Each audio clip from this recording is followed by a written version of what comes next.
شخص نے ایک غلام خریدا. آج کے دور میں تو کسی کو گھر میں ملازم رکھنا ہو تو وہ نوکری پہ جاب پہ رکھتا ہے نا. پہلے ایسا نہیں ہوتا تھا. پہلے غلام خریدے جاتے تھے. انہوں نے غلام خریدا. اچھا جب غلام خریدا تو غلام کہتا ہے حضور میری 3 شرطیں ہیں. اچھا بات بڑی عجیب تھی. غلاموں کی شرطیں نہیں ہوتی ہیں. آپ نے کہا اچھا تم بھی شرطیں لگاؤ گے, بتاؤ کیا شرطیں ہیں. تو کہتا حضور پہلی شرط تو یہ ہے کہ آپ مجھے فرض نماز کے وقت منع نہیں کریں گے, نماز پڑھنے دیں گے. اچھا وہ آقا بھی دیندار تھا, نیک آدمی تھا. کہتا ٹھیک ہے مسلمان ہوں, نماز سے کیوں روکوں گا, اوکے. کہتا دوسری شرط یہ ہے کہ دن میں جو چاہے کام لے لیں, رات مجھے آپ چھوڑ دیں گے. کہا ٹھیک ہے مجھے کام دن میں لینا, میں بھی رات آرام کرتا ہوں, تم بھی رات آرام کرنا.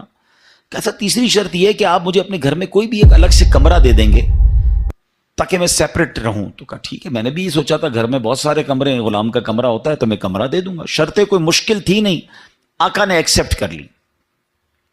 غلام گھر پر آیا, بڑا محنتی غلام تھا, دن میں کام کرتا, رات اپنے کمرے میں چلا جاتا. ایک دن آقا چلتے چلتے اس کے کمرے کے پاس سے جب گزرا تو دیکھا عجیب منظر ہے.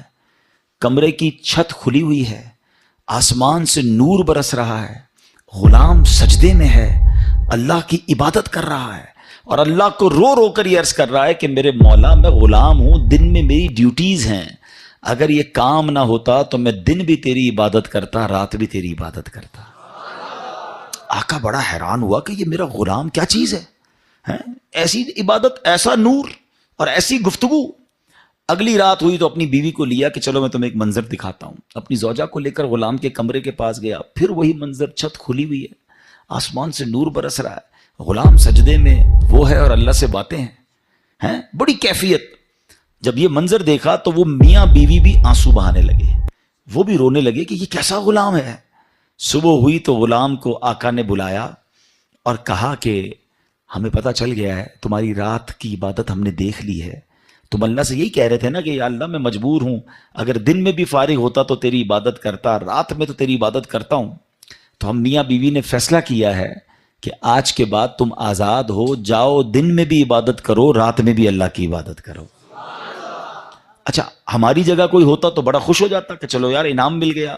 غلام کو آزاد ہونا بڑی نعمت تھی, مگر وہ غلام دراصل وہ آقا بننے کے قابل تھا. وہی آقا تھا, وہ بڑا کمال کا بندہ تھا.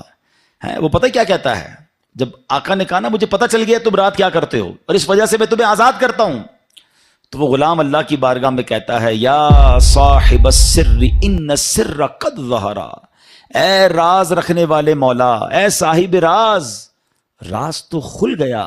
ولا ارید حیاتی بعد مشتہرا, اے اللہ میں اب راز کھلنے کے بعد زندہ نہیں رہنا چاہتا ہوں. اور یہ کہا اور اس کی روح نکل